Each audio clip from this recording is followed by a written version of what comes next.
Hello दोस्तों। हम लोग ये एनसीईआरटी सार संग्रह की पुस्तक कर रहे हैं। इंडियन ज्योग्राफी कर रहे हैं, भारत का भूगोल कर रहे हैं। ये एनसीईआरटी सार संग्रह से कर रहे हैं, ठीक है। जो कि महेश कुमार वर्णमाल की पुस्तक है, उसी से कर रहे हैं। ये अपडेटेड वर्जन 2025 वाला है। ये 5वां लेक्चर है, ठीक है। बाकी प्लेलिस्ट में अवेलेबल होगा, उसको भी देख लेंगे आप, ठीक है। चलिए स्टार्ट करते हैं। ये सारे एग्ज़ाम्स के लिए इम्पॉर्टेंट होंगे, पीसीएस के लिए भी, और विभिन्न जो भी जनरल कंपटीशन होते हैं जहाँ भी सामान्य अध्ययन से क्वेश्चन पूछे जाएंगे उसके लिए महत्वपूर्ण होंगे, ठीक है। चलिए स्टार्ट करते हैं। भारतीय नदी प्रणाली है। भारतीय नदी प्रणाली को देखते हैं, कौन कौन सी नदी प्रणाली है। तो हिमालय नदी तंत्र है भारत में, हिमालय नदी तंत्र, और प्रायद्वीपीय नदी तंत्र है, ठीक है। दक्षिण भारत में प्रायद्वीपीय नदी तंत्र है और उत्तरी भारत में हिमालयी नदी तंत्र है। हिमालयी नदी तंत्र में कौन कौन सा नदी तंत्र आता है। तो सिंधु नदी तंत्र, सिंधु नदी तंत्र, गंगा नदी तंत्र और ब्रह्मपुत्र नदी तंत्र, ठीक है, हिमालयी नदी तंत्र में आता है। और प्रायद्वीपीय नदी तंत्र में कौन कौन सा है। तो प्रायद्वीपीय नदी तंत्र में है पश्चिमी घाट से उद्गम होने वाली नदियां हैं, पश्चिमी घाट से उद्गम होने वाली नदियां, और विंध्य श्रेणी से उद्गम होने वाली नदियां हैं। विंध्य श्रेणी से उद्गम होने वाली नदियां, विंध्य श्रेणी से कौन कौन निकलती हैं। तो विंध्य श्रेणी से उद्गम होने वाली नदियां महानदी, नर्मदा और तापी नदियां आती हैं। ये विंध्य श्रेणी से उद्गम होने वाली नदियों की श्रेणी में आती है, महानदी, नर्मदा और ताप्ती नदी। और पश्चिमी घाट से उद्गम होने वाली नदियों में कौन कौन सा आता है। तो पश्चिमी घाट से उद्गम होने वाली नदियों में कृष्णा नदी, गोदावरी नदी, कावेरी नदी और पेन्नार नदी आती है, ठीक है। चलिए देखते हैं। भारत की किस नदी पर विश्व का सबसे ऊंचा पुल बनाया गया है। तो भारत की किस नदी पर विश्व का सबसे ऊंचा पुल बनाया गया है। तो चेनाब नदी पर बनाया गया है, ध्यान रखेंगे, ये पूछे जाते हैं, पूछे भी गए हैं। नर्मदा एवं ताप्ती नदियां समुद्र में गिरते समय किस संरचना का निर्माण करती है। तो ज्वार नदमुख एस्चुरी का निर्माण करती हैं नर्मदा और ताप्ती नदियां समुद्र में गिरते समय, ठीक है। और भ्रंश घाटी से प्रवाहित होने वाली दो मुख्य नदियां कौन सी है। तो नर्मदा एवं तापी नदियां जो है भ्रंश घाटी से होकर प्रवाहित होती हैं। नेक्स्ट देखते हैं। पश्चिम वाहिनी नदियां नर्मदा उत्तर में विंध्य पर्वत तथा दक्षिण में सतपुड़ा पर्वत के मध्य भ्रंश घाटी से होकर प्रवाहित होती है। नेक्स्ट देखते हैं।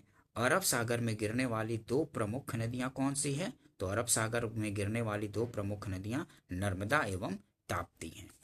सोन तथा नर्मदा का उद्गम स्थल कहाँ है। तो अमरकंटक में है। सोन तथा नर्मदा का उद्गम स्थल कहाँ। तो अमरकंटक में है। नर्मदा किस दिशा की ओर प्रवाहित होती है। तो नर्मदा और ताप्ती जो है पश्चिम दिशा की ओर प्रवाहित होती है, ध्यान रखेंगे। लूनी नदी किस प्रकार की अपवाह का उदाहरण है। तो भूमि बंधित या अंतर्वाही नदी है, ठीक है। लूनी नदी किस प्रकार की अपवाह का उदाहरण है। तो भूमि बंधित या अंतर्वाही है, क्योंकि ये समुद्र तक नहीं पहुंच पाती है, बीच में ही अपना ये मतलब कि समुद्र में नहीं पहुंच पाती है ये लूनी नदी, ठीक है, ध्यान रखेंगे। बिहार में निर्मित त्रिवेणी नहर किस नदी से पानी आता है। तो बिहार में निर्मित त्रिवेणी नहर में किस नदी से पानी आता है। तो गंडक से पानी आता है त्रिवेणी नहर में, ध्यान रखेंगे इसको।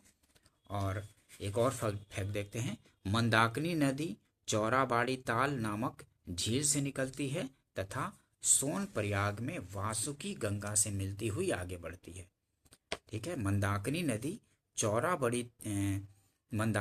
जो है चौराबाड़ी ताल नामक झील से निकलती है तथा सोन प्रयाग में वासुकी गंगा से मिलती हुई आगे बढ़ती है। नेक्स्ट देखते हैं। कपिला किस नदी की सहायक नदी है। तो कावेरी की सहायक नदी है कपिला। नदियों की लंबाई के अवरोही क्रम में गोदावरी, महानदी, नर्मदा एवं ताप्ती का सही अनुक्रम कौन सा है। मतलब सब लंबाई की दृष्टि से अवरोही क्रम में, बढ़ते से घटते क्रम में, तो सबसे ज़्यादा लंबाई है गोदावरी की, प्रायद्वीपीय नदी में है, देखिए गोदावरी की 1465 किलोमीटर लंबाई है। उसके बाद नर्मदा की 1312 किलोमीटर लंबाई है। उसके बाद महानदी की 851 किलोमीटर लंबाई है। और उसके बाद ताप्ती की 724 किलोमीटर लंबाई है। मतलब इनमें सबसे ज़्यादा गोदावरी, उसके बाद नर्मदा, नर्मदा के बाद महानदी और महानदी के बाद ताप्ती है। नेक्स्ट देखते हैं, दक्षिण भारत की नदियों में किसका जल ग्रहण क्षेत्र सर्वाधिक है? कैचमेंट एरिया सबसे ज़्यादा दक्षिण भारत की नदी में किसका है?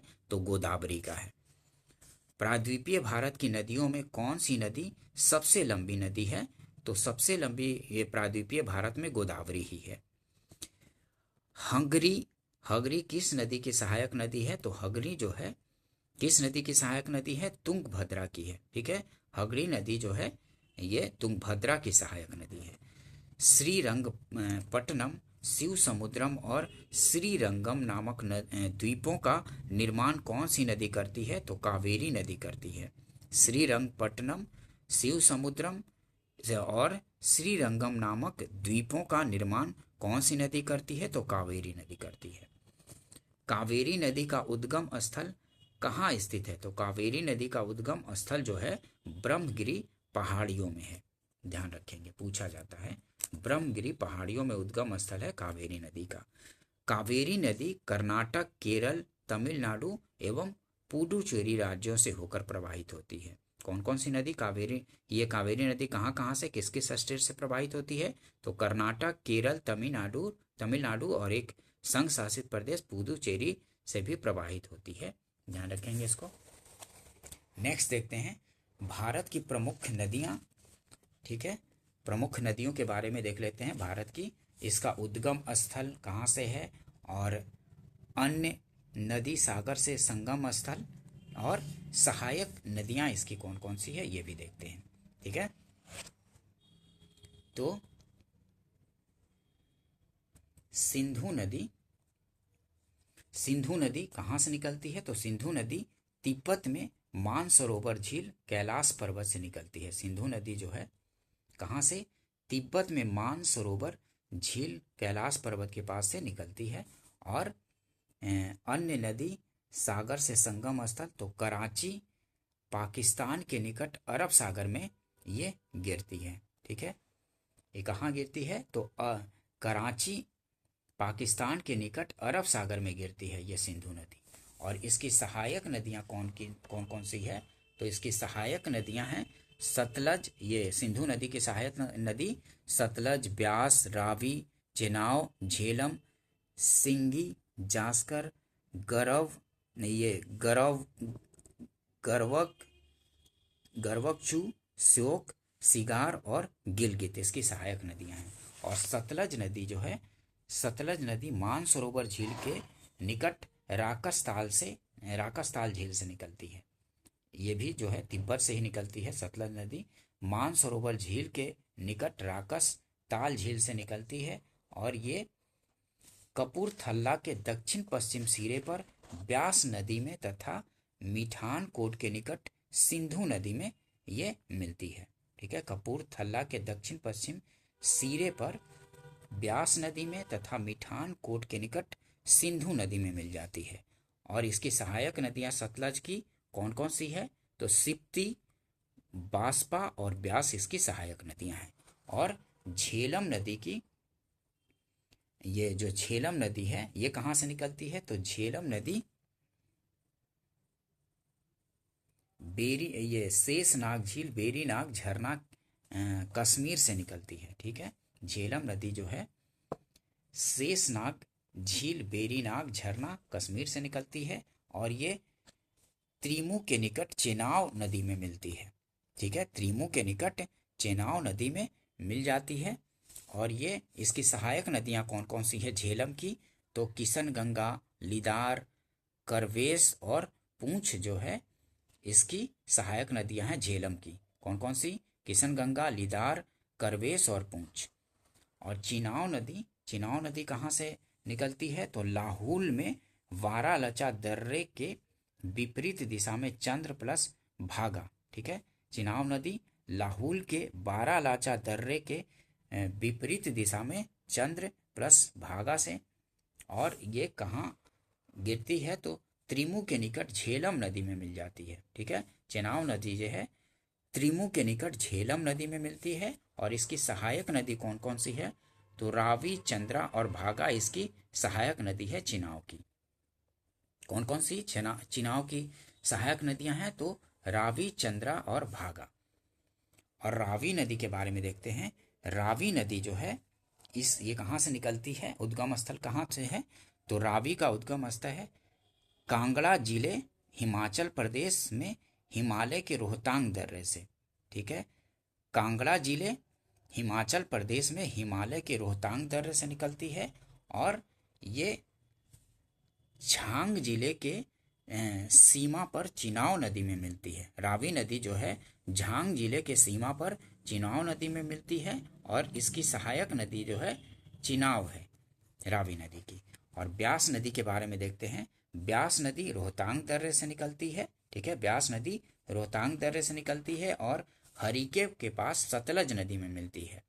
ठीक है, हरिके के पास सतलज नदी में मिलती है। और पार्वती, सैंज और तीर्थन और ऊहल जो है इसकी सहायक नदियां हैं ब्यास नदी की। ब्यास नदी की सहायक नदियां पार्वती, सैंज, तीर्थन और ऊहल है। और गंगा नदी कहाँ से निकलती है? गंगा नदी के बारे में देखते हैं। गंगा नदी केदारनाथ चोटी के उत्तर में गोमुख नामक स्थान से निकलती है। ठीक है, केदारनाथ चोटी के उत्तर में गोमुख नामक स्थान से निकलती है गंगा नदी। और ये गवालंदो के निकट ब्रह्मपुत्र के साथ मिलकर बंगाल की खाड़ी में गिरती है। ठीक है, गंगा नदी गवालंदो के निकट ब्रह्मपुत्र के साथ मिलकर बंगाल की खाड़ी में गिरती है। और इसकी सहायक नदियां कौन कौन सी है गंगा की? तो गंगा की सहायक नदियां हैं अलकनंदा, भागीरथी, रामगंगा, यमुना, गोमती, घाघरा, गंडक और कोसी। ध्यान रखेंगे इसको। और यमुना देखें, यमुना कहाँ से निकलती है? तो बंदर पुक्ष में पश्चिमी ढाल पर स्थित यमुनोत्री हिमानी से निकलती है। ठीक है, बंदरपुंछ से निकलती है यमुना नदी। बंदर पुक्ष में पश्चिमी ढाल पर स्थित यमुनोत्री हिमानी से निकलती है। और ये कहाँ मिलती है? तो प्रयागराज में गंगा नदी में मिलती है ये। ठीक है, यमुना नदी जो है प्रयागराज में गंगा नदी में मिलती है। और ये इसकी सहायक नदियां कौन कौन सी है यमुना की? तो गिरी, असम, चंबल, बेतवा, केन और टोंस। चंबल, केन, बेतवा और टोंस इसकी सहायक नदियां हैं। असम भी सहायक नदी है और गिरी भी सहायक नदी है यमुना की। और गोमती नदी के बारे में देखते हैं। गोमती नदी कहाँ से निकलती है? तो गोमती नदी उत्तर के पीलीभीत जनपद से, उत्तर प्रदेश के पीलीभीत जनपद से निकलती है गोमती नदी। ठीक है, गोमती नदी जो है उत्तर प्रदेश के पीलीभीत जनपद से निकलती है और गाजीपुर के निकट गंगा नदी में मिल जाती है गोमती नदी। ठीक है, और इसकी गोमती की सहायक नदी कौन कौन सी है? तो सई, जोमकाई, बरना, गच्छई और चूहा। ठीक है, और घाघरा नदी के बारे में देखते हैं। घाघरा नदी जो है तिब्बत के पाम चाचुंगो हिमनद से निकलती है। घाघरा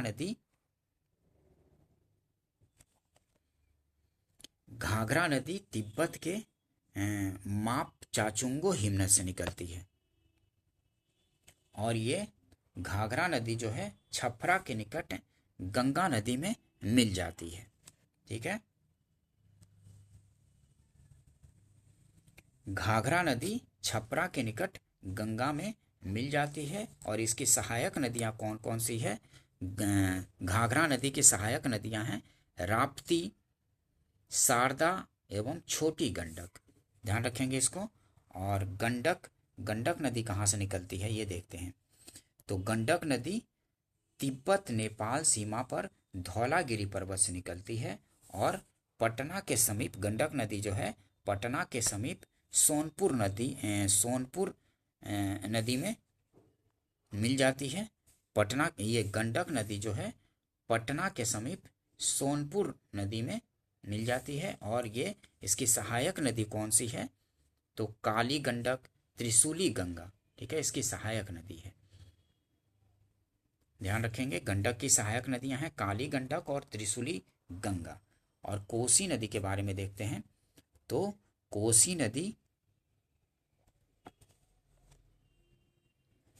नदी प्रवाह की 7 धाराओं में से मुख्य धारा अरुण नाम से माउंट एवरेस्ट के पास गोसाई थान चोटी से निकलती है। ठीक है, ध्यान रखेंगे। और कोसी जो है भागलपुर जनपद में काठागोल के दक्षिण पश्चिम में गंगा नदी में मिल जाती है। ठीक है, और कोसी की सहायक नदियां कौन कौन सी है ये देखते हैं। तो कोसी की सहायक नदी है सन कोसी, तामू कोसी, लीछू कोसी, तलखू, दूध कोसी, अरुण, तामूर कोसी। ठीक है, और चंबल नदी के बारे में देखते हैं। चंबल नदी जो है ये कहाँ से निकलती है तो चंबल नदी मध्य प्रदेश में महू के निकट विंध्य पर्वतमाला के जनापाव पहाड़ी से निकलती है और ये इटावा के पास यमुना नदी में मिलती है। और इसकी सहायक नदी चंबल की सहायक नदी है काली सिंध, पार्वती, बनास, नेवाज, छिप्रा, दूधी नदी। और बेतवा नदी के बारे में देखते हैं। बेतवा नदी जो है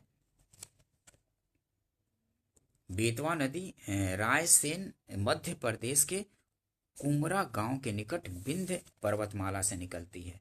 और बेतवा नदी जो है हमीरपुर के निकट यमुना नदी में मिलती है। और बेतवा की सहायक नदी है धरसान और बीना।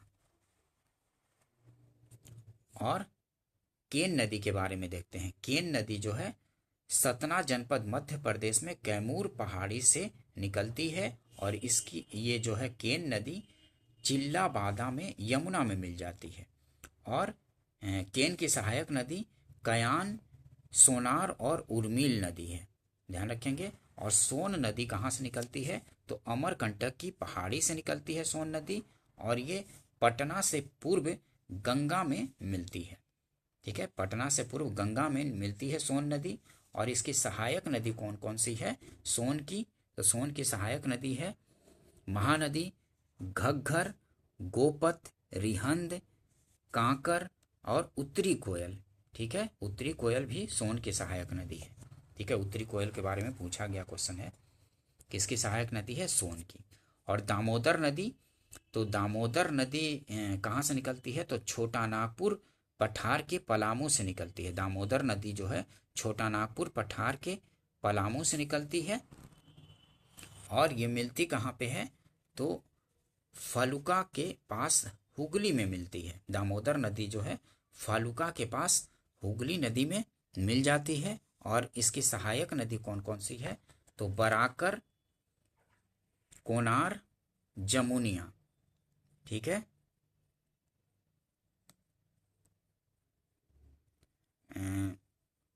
दामोदर की सहायक नदी है बराकर, कोनार और जमुनिया। ब्रह्मपुत्र नदी के बारे में देखते हैं। ब्रह्मपुत्र नदी मानसरोवर झील के निकट चोमा युंग डुंग हिमनद से निकलती है। ठीक है, ध्यान रखेंगे, मानसरोवर झील के निकट चोमा युंग डुंग हिमनद से निकलती है। और ये कहाँ गिरती है तो ग्वालंदों के निकट पद्मा गंगा नदी में मिलती है। ठीक है, और ब्रह्मपुत्र की सहायक नदियां कौन कौन सी है तो ब्रह्मपुत्र की सहायक नदी है दिबांग, लोहित, सुबनसिरी, धनसिरी, कुलसी, मानस, संकोस, धारला, तिस्ता, बुरही, दिहांग और दिसांग। और गोदावरी नदी के बारे में देखते हैं। गोदावरी नदी जो है नासिक महाराष्ट्र के पश्चिमी घाट में त्रियंबक पहाड़ी से निकलती है। ठीक है, गोदावरी नदी जो है नासिक महाराष्ट्र के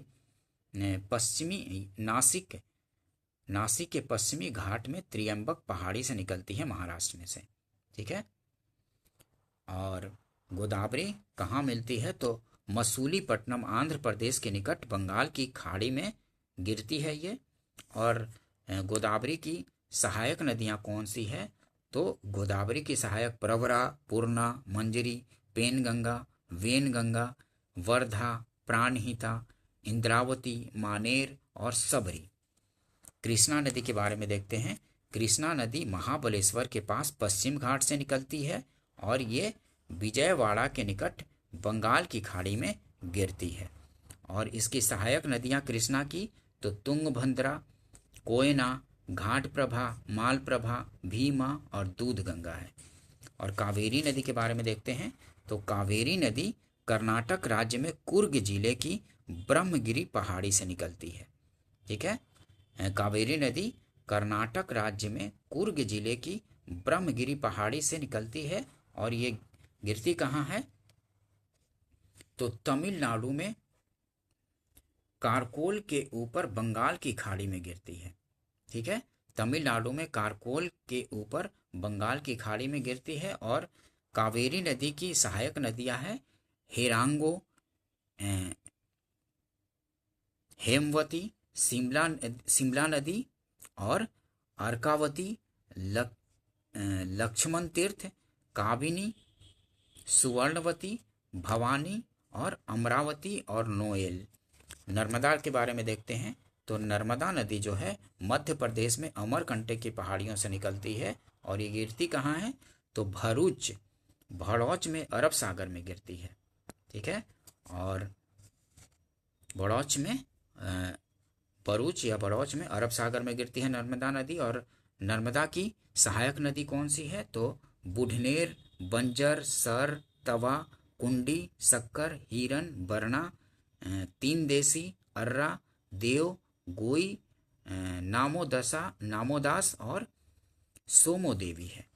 और ताप्ती नदी के बारे में देखते हैं तो ताप्ती नदी जो है मध्य प्रदेश के बैतूल जनपद में, ताप्ती नदी मध्य प्रदेश के बैतूल जनपद में मूल ताप्ती नगर के निकट निकलती है और खंभात की खाड़ी में गिरती है ताप्ती नदी। और ताप्ती नदी की सहायक नदी पूर्णा, गिरना, बोरी, पंजरा तथा अनेर है। और महानदी के बारे में देखते हैं तो महानदी मध्य प्रदेश में रायपुर जनपद में सिहावा के निकट से निकलती है। ठीक है, मध्य प्रदेश में रायपुर जनपद में सिहावा के निकट निकलती है और ये गिरती कहाँ है तो कटक के निकट नरज नामक स्थान पर कटजूरी तथा बिरूपा नाम की दो धाराओं में बटकर बंगाल की खाड़ी में गिरती है। और इसकी सहायक नदी महानदी की तो शिवनाथ, हसदेव या हसदो, मांड, ईव, जोंक, कोयाली, शंख, ओंग, तेल, ब्राह्मणी, लीलागर, मनियारी और सुरही, अमनेर। ठीक है, और एक और फैक्ट देख लेते हैं। साबरमती नदी का उद्गम अरावली पर्वतमाला राजस्थान से होता है। साबरमती नदी का उद्गम अरावली पर्वतमाला राजस्थान से होता है तथा यह आगे जाकर खंभात की खाड़ी में मिल जाती है। ठीक है, ध्यान रखेंगे कि साबरमती नदी का उद्गम अरावली पर्वत राजस्थान से होता है तथा यह आगे जाकर खंभात की खाड़ी में मिल जाती है। ठीक है, ये नदियों का उद्गम स्थल था, इसको थोड़ा ध्यान रखेंगे क्योंकि कई बार क्वेश्चन पूछे गए हैं। ठीक है, और रिपीट भी होते रहते हैं, पूछे जाते रहते हैं, इसको ध्यान से देख लेंगे, एक दो बार ध्यान में आ जाएगा।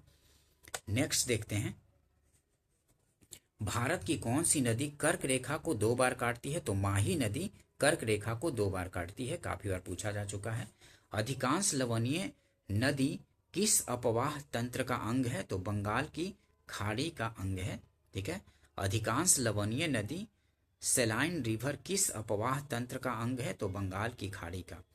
और गंगा नदी पर निर्मित महात्मा गांधी सेतु किस राज्य में स्थित है तो बिहार, पटना में स्थित है। और माही नदी मध्य प्रदेश से निकलकर खंभात की खाड़ी में गिरती है। माही नदी मध्य प्रदेश से निकलकर खंभात की खाड़ी में गिरती है। और विश्वासघाती नदी की संज्ञा किस नदी को दी जाती है तो विश्वासघाती नदी की संज्ञा हुगली नदी को दी जाती है। ध्यान रखेंगे, विश्वासघाती नदी की संज्ञा किस नदी को दी जाती है तो हुगली नदी को। नेक्स्ट क्वेश्चन देखते हैं, संकोश नदी किन 2 राज्यों के मध्य सीमा बनाती है तो संकोश नदी असम एवं अरुणाचल प्रदेश के बीच सीमा बनाती है। संकोश नदी सतलज, ब्यास, रावी, चिनाव और झेलम को किस नाम से जाना जाता है तो पंचनद के नाम से जाना जाता है, सतलज, ब्यास, रावी, चिनाव और झेलम को। और नेक्स्ट क्वेश्चन देखते हैं, झेलम नदी का उद्गम किस स्थान से होता है? तो झेलम नदी का उद्गम कश्मीर के वेरीनाग झरने से होता है।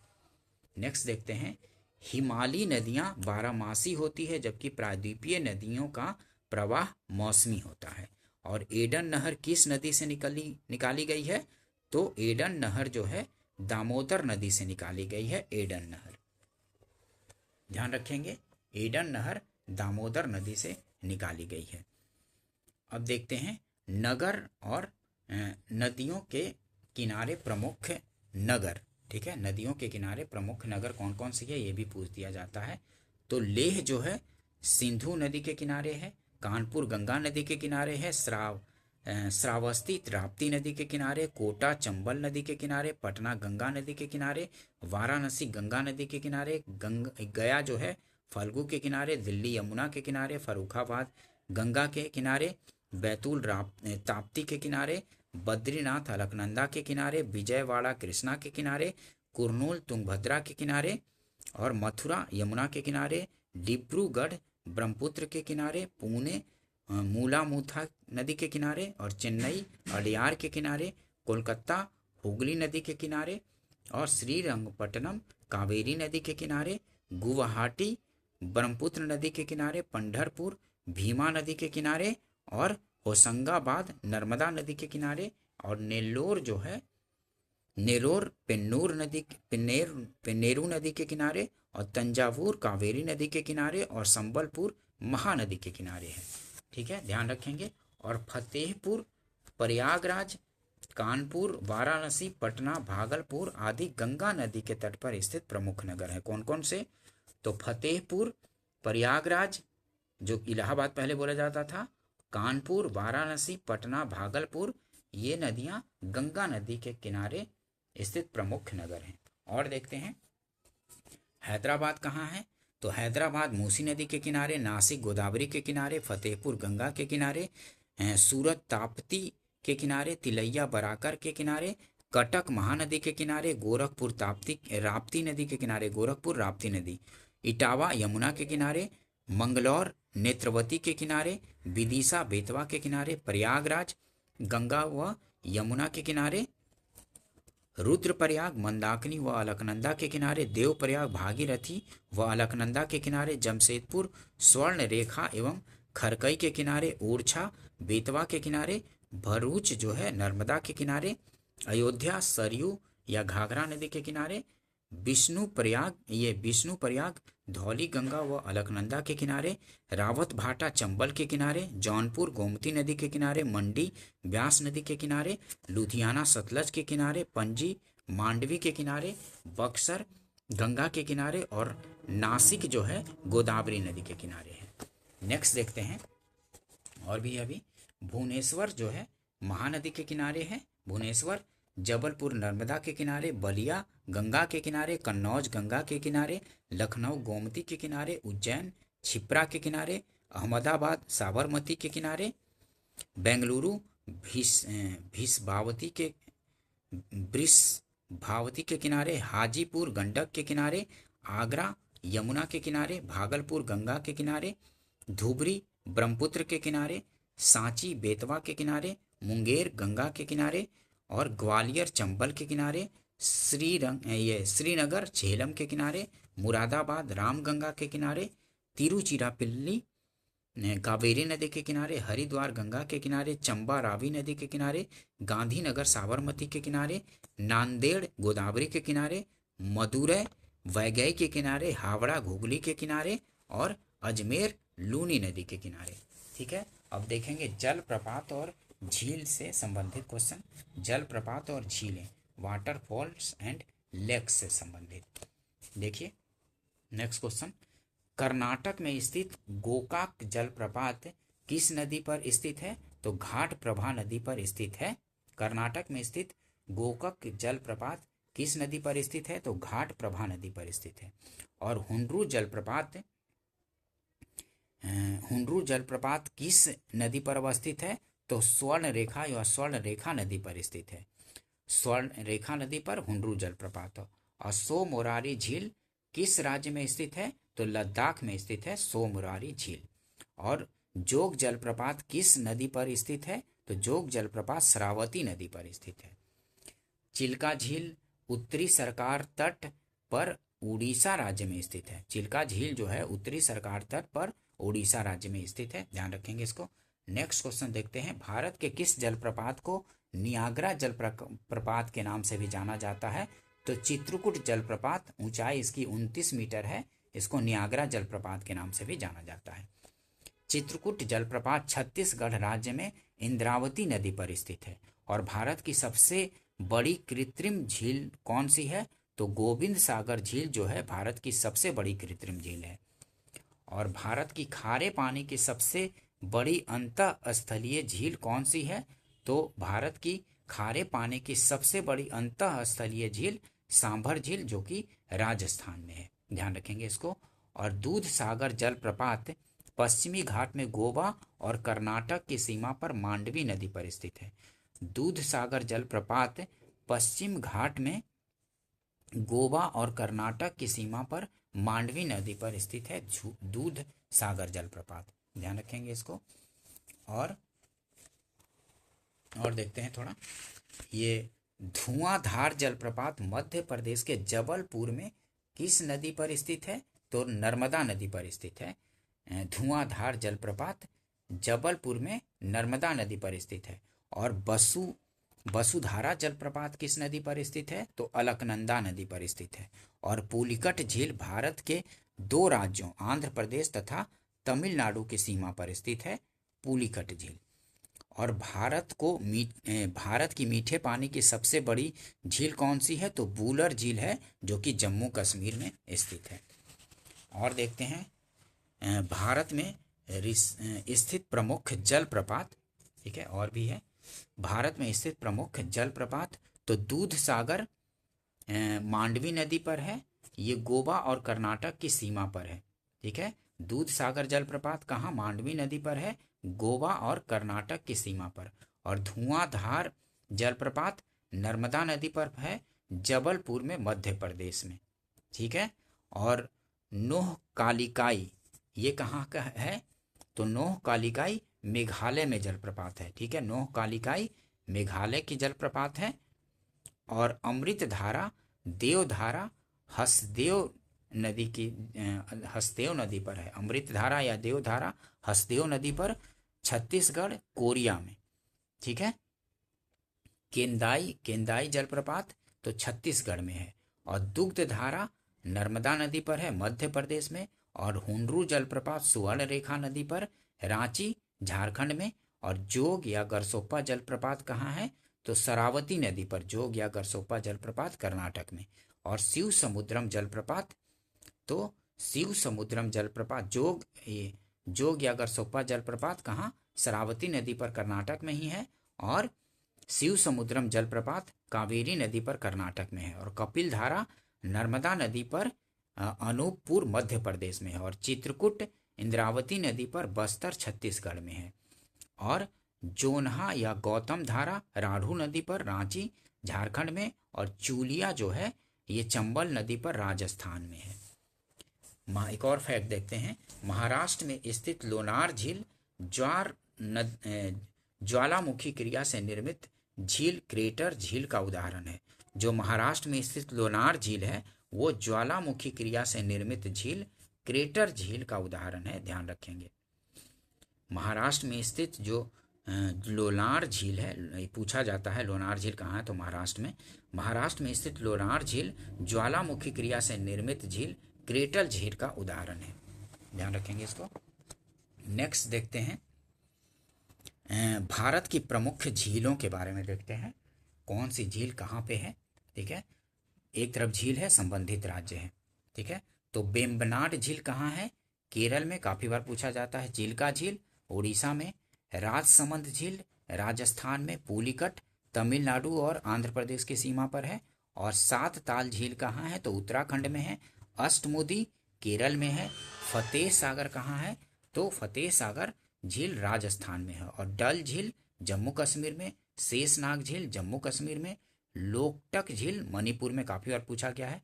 लोकटक झील मणिपुर में। सांभर झील राजस्थान में। डिडवाना झील राजस्थान में। राकसताल झील उत्तराखंड में राकसताल झील, और कोलेरी झील आंध्र प्रदेश में है, और रूपकुंड उत्तराखंड में है, और फुलहर झील उत्तर प्रदेश में है, देवताल उत्तराखंड में है, हमीरसर झील गुजरात में है, उदय सागर झील राजस्थान में है, और नागिन झील जम्मू कश्मीर में है, लोनार महाराष्ट्र में है, और पेरियार केरल में है। सूरजकुंड झील कहाँ है? तो सूरजकुंड झील जो है ये हरियाणा में है, और जयसमंद झील राजस्थान में है, और वुलर झील जम्मू कश्मीर में है। ठीक है, वुलर झील जम्मू कश्मीर में है, और मानस बल कहाँ है? तो जम्मू कश्मीर में ही है मानस बल। और हुसैन सागर कहाँ है? तो तेलंगाना में है हुसैन सागर।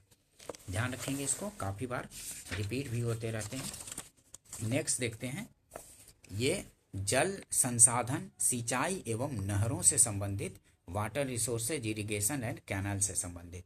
भारत में जल संसाधन के स्रोत क्या क्या हैं? तो भारत में जल संसाधन के स्रोत है धरातलीय पृष्ठीय जल और भूमिगत जल या भौम जल, वायुमंडलीय जल और महासागरीय जल है। ठीक है, ये भारत में जल संसाधन के स्रोत हैं। ध्यान रखेंगे इसको।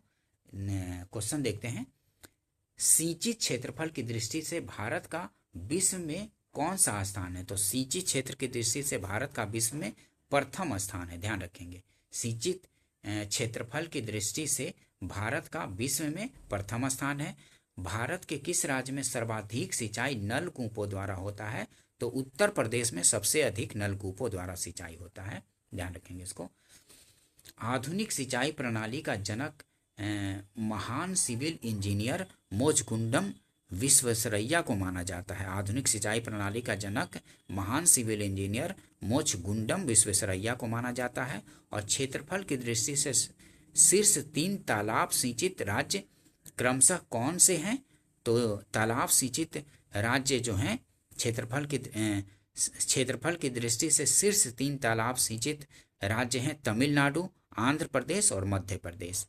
ठीक है, और भारत में नहर प्रणाली की संकल्पना किसने प्रस्तुत की थी? तो भारत में नहर प्रणाली की संकल्पना दीनशा जे दस्तूर ने की थी। और भारत में सिंचाई के मुख्य साधन क्या हैं? तो भारत में सिंचाई के मुख्य साधन कुआं व नलकूप है। सरहिंद नहर किस नदी से निकाली गई है? तो सतलज से निकाली गई है सरहिंद नहर। विश्व जल दिवस 22 मार्च, ठीक है, विश्व जल दिवस 22 मार्च तथा राष्ट्रीय जल दिवस 14 अप्रैल को मनाया जाता है। नेक्स्ट क्वेश्चन देखते हैं, सर्वाधिक सिंचित क्षेत्रफल वाले 5 राज्य का सही क्रम क्या है? तो सर्वाधिक सिंचित क्षेत्रफल वाले 5 राज्यों का सही क्रम, तो सबसे ज्यादा उत्तर प्रदेश, सर्वाधिक सिंचित क्षेत्रफल पूछ रहा है वाले 5 राज्यों का सही क्रम, तो सबसे ज्यादा उत्तर प्रदेश, उसके बाद राजस्थान, उसके बाद पंजाब, उसके बाद मध्य प्रदेश, उसके बाद आंध्र प्रदेश है। हरियाली योजना किससे संबंधित है? तो हरियाली योजना जो है जल संभर के विकास से संबंधित है। हरियाली योजना जल संभर के विकास से संबंधित है।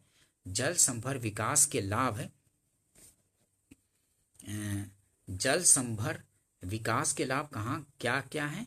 तो पीने और सिंचाई के लिए जल की आपूर्ति की जाती है। जल संभर विकास के लाभ में पीने और सिंचाई के लिए जल की आपूर्ति, जैव विविधता में वृद्धि होती है, जल भराव में कमी और मृदा की लवणता का ह्रास होता है।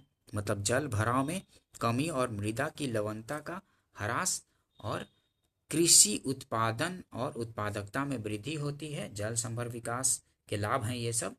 कृषि उत्पादन और उत्पादकता में वृद्धि, वनों के कटाव में कमी, और जीवन स्तर में सुधार और रोजगार में वृद्धि होती है। एक और फैक्ट देखते हैं कि भारत में सिंचाई का मुख्य स्रोत क्या है? तो भारत में सिंचाई का मुख्य स्रोत नलकूप है। ध्यान रखेंगे कि भारत में सिंचाई का मुख्य स्रोत नलकूप है। इसके पश्चात सर्वाधिक सिंचाई नहरों और तालाबों द्वारा की जाती है। भारत में सिंचाई का मुख्य स्रोत नलकूप है। ध्यान रखेंगे कि भारत में सिंचाई का मुख्य स्रोत नलकूप है, और इसके पश्चात सर्वाधिक सिंचाई नहरों और तालाबों द्वारा होती है। ठीक है, ध्यान रखेंगे इसको। नेक्स्ट क्वेश्चन देखते हैं दोस्तों। इंदिरा गांधी नहर का निर्माण किस वर्ष प्रारंभ हुआ था? तो इंदिरा गांधी नहर का निर्माण 1958 में आरंभ हुआ था। फरक्का नहर की जल वहन क्षमता कितनी है? तो 40,000 क्यूसेक है फरक्का की जल वहन क्षमता। और विश्व की सबसे पुरानी व विकसित नहर व्यवस्था भारत में गंग नहर या गंगा नहर है। विश्व की सबसे पुरानी व विकसित नहर व्यवस्था भारत में गंग नहर या गंगा नहर है। गंग नहर का निर्माण किस वर्ष हुआ था? तो 1927 में हुआ था। सारण सिंचाई नहर किस नदी से निकाली गई है? तो सारण सिंचाई नहर गंडक नदी से निकाली गई है। भारत की सिंचाई परियोजनाओं के प्रकार, ठीक है, भारत की सिंचाई परियोजनाओं के प्रकार लघु सिंचाई परियोजना, मध्यम सिंचाई परियोजना और बृहद सिंचाई परियोजना है। ठीक है, भारत में सिंचाई परियोजनाओं के प्रकार कौन कौन से हैं? तो लघु सिंचाई परियोजना, मध्यम सिंचाई परियोजना और बृहद सिंचाई परियोजना। डिटेल्स देखते हैं लघु सिंचाई परियोजना के बारे में। तो इस सिंचाई परियोजना के अंतर्गत 2000 हेक्टेयर से कम क्षेत्र की सिंचाई होती है। इसके अंतर्गत कुआं, नलकूप, डीजल पंप सेट, तालाब, ड्रिप सिंचाई, स्प्रिंकलर आदि शामिल किए जाते हैं। और भारत की लगभग 62% सिंचाई आवश्यकताओं की पूर्ति लघु सिंचाई परियोजनाओं से होती है, मतलब सबसे ज़्यादा। ठीक है, लघु सिंचाई परियोजनाओं से भारत की लगभग 62% सिंचाई आवश्यकताओं की पूर्ति लघु सिंचाई परियोजनाओं से होती है। देश में लघु सिंचाई के बढ़ते महत्व को देखते हुए वर्ष 2006 से संचालित लघु सिंचाई योजना को वर्ष 2010 में राष्ट्रीय लघु सूक्ष्म सिंचाई मिशन के रूप में परिवर्तित कर दिया गया। ठीक है, नेक्स्ट देखते हैं मध्यम सिंचाई परियोजना के बारे में। तो इस सिंचाई परियोजना के अंतर्गत 2000 से 10,000 हेक्टेयर तक के क्षेत्र की सिंचाई होती है। इनमें नहरी सिंचाई प्रमुख है क्योंकि छोटी नहरों का इसी वर्ग में रखा गया है। इनमें नहरी सिंचाई प्रमुख है क्योंकि छोटी नहरों को इसी वर्ग में रखा गया है। और बृहद सिंचाई परियोजना के बारे में देखते हैं। बृहद सिंचाई परियोजना, इसमें 10,000 हेक्टेयर से अधिक क्षेत्रों की सिंचाई होती है। बृहद सिंचाई परियोजना में 10,000 हेक्टेयर से अधिक क्षेत्रों की, इसमें 10,000 हेक्टेयर से अधिक क्षेत्रों की सिंचाई होती है। इसके लिए बड़े बांध बनाकर नहरें निकाली जाती हैं। सामान्यतः इसमें बड़ी नहरों एवं बहुउद्देशीय नदी घाटी परियोजनाओं को शामिल किया जाता है। बड़ी व मध्यम परियोजना से देश की 38% सिंचाई आवश्यकताओं की पूर्ति होती है। मतलब देश की जो बड़ी और मध्यम परियोजना से देश की 38% सिंचाई आवश्यकताओं की पूर्ति होती है। जल के साथ उर्वरकों को भी मिलाकर संपन्न सिंचाई कहलाती है, तो फर्टिगेशन कहलाता है। जल के साथ उर्वरकों को भी मिलाकर संपन्न सिंचाई कहलाती है, फर्टिगेशन। ठीक है दोस्तों, सेशन अगर पसंद आया हो तो इसको लाइक कीजिए, फ्रेंड सर्किल में शेयर भी कर दीजिए और सब्सक्राइब भी कर लीजिए चैनल को, ताकि इस तरह का इम्पोर्टेंट वीडियो कभी भी डालूं तो आपको मिल सके और आप अपनी तैयारी को बेहतर कर सकें। ठीक है दोस्तों, मिलते हैं नेक्स्ट वीडियो में। वीडियो देखने के लिए थैंक यू दोस्तों।